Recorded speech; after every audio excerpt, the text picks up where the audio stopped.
Now, whether you race road 100% of the time or you just love cyclocross and playing in the mud, we can agree that there are a few key differences between the two disciplines. Also, whether you race or you just go out and train and do social rides, today's video is going to be about which one is harder, road or cyclocross.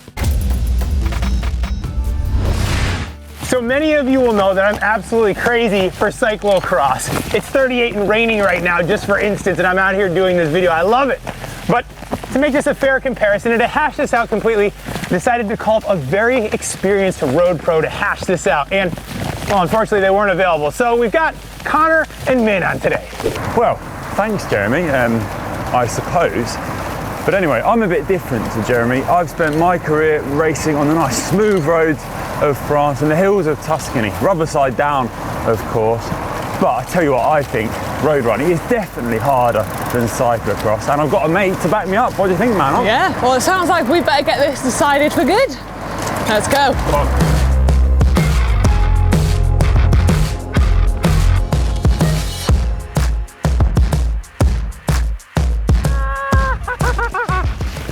Before we get started, let's do a poll and get it going on the GCN app. What do you guys think?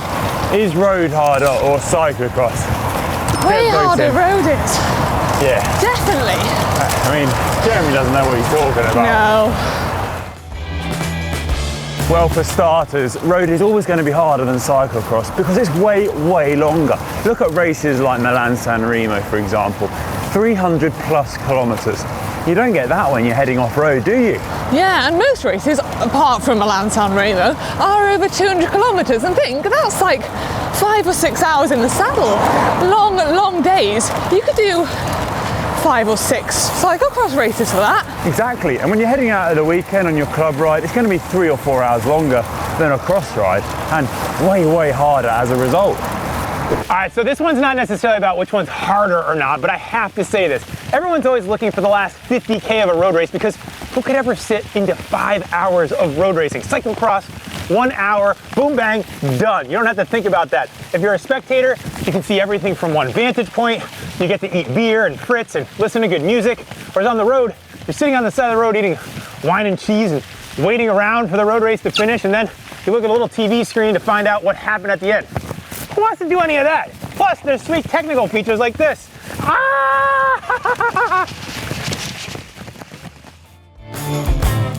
Okay, I'm not going to pull any punches here, but road is just way more competitive than cyclocross. I mean, look at the likes of Van Aert and Van der Poel.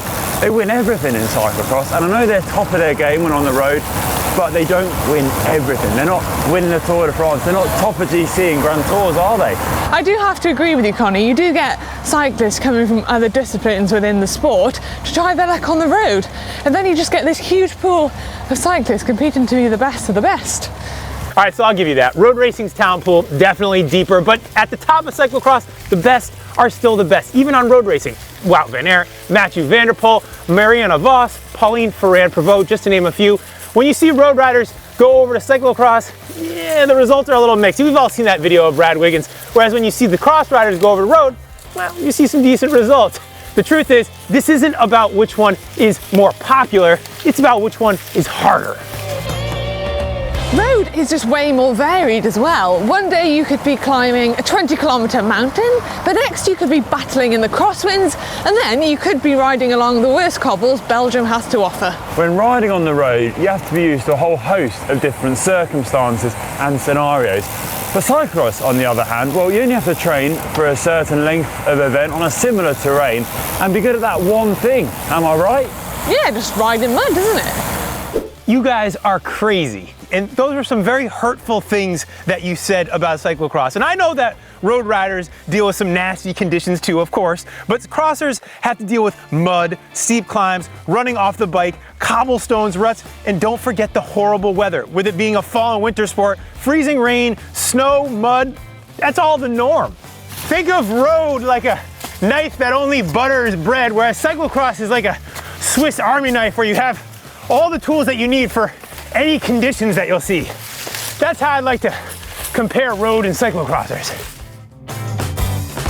There's just much more to lose on the road, really, isn't there? I mean, if you mess things up and crash, you're highly likely to do damage and break bones, meaning a long road back to recovery and full form. Yeah, cyclocross on the other hand, if you crash, well, you're landing on mud. That's nothing, you can just jump back on and carry on. But road, well, I feel like there's a lot more obstacles to tackle, and it's a bit of a mental battle, I find. I don't know that getting hurt and breaking more stuff is a big wow factor for most people when they think about racing on the road versus cyclocross. I like to think of cyclocross as the gateway to cycling as a whole discipline.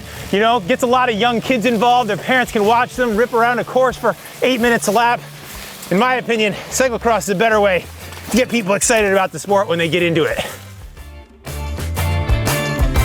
Manon, let's face it, if you're racing on the road, well, the calendar is just way, way longer than that of the cyclocross one. I mean, you have to stay relatively fit throughout most of the year. You'll start racing in January and you'll finish in November. Yeah, cyclocross on the other hand, what? They race for a few months in the winter and then they're done. You can dust off your cyclocross bike in December, muck around in the mud for a bit, and that's that. Jeremy's had life easy, hasn't he, Yeah, he really? has. Oh, I wish I was a cyclocross rider. Yeah. Turn up for a month, do a race in Belgium, go home. Off season for the rest of the year. Yeah. Dream. Yes, Connor, the road season is super long, I'll give you that. And I decided to run some statistics, and I used you as the person who I ran them on. So I did your last 2 seasons as a road pro, and you did 74 and 49 race days respectively. That's a lot of racing. So then I took the rider who you mentioned earlier, in Matthew Van der Poel, and I looked at what he did last season, and he did 68 days of racing. He did 12 in the mountain bike, 25 in cyclocross, and then 31 on the road. And he also raced about 10 months of the season.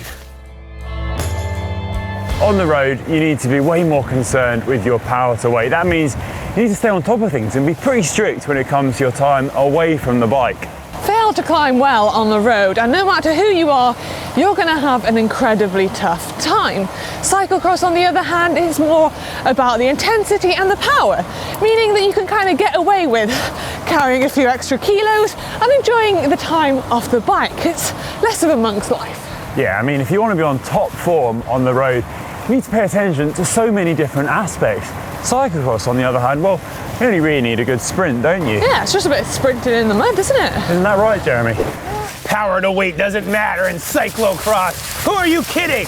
Power to weight absolutely matters. Now, if you're carrying around an extra 3 kilograms or 3, 4, 5 extra pounds, and you've got a cyclocross course where you're going down to 0 speed and then sprinting back up, well, then you'd be carrying a couple of extra pounds every single time you sprint over the entire duration of a cross race. That's like 80 times over the course of an hour. So power to weight doesn't matter in the same way that like going up Alpe d'Huez does, but it certainly does. And I'd even argue that a cyclocrosser's diet has to be more strict than a road rider's, because yes, we're doing less volume, it's colder out, there's less time to ride, less daylight and all that, and you gotta be serious about your diet. You can't be going out there with that extra weight. So I'd even argue that you have to be more strict because you're burning less calories overall as your output day to day.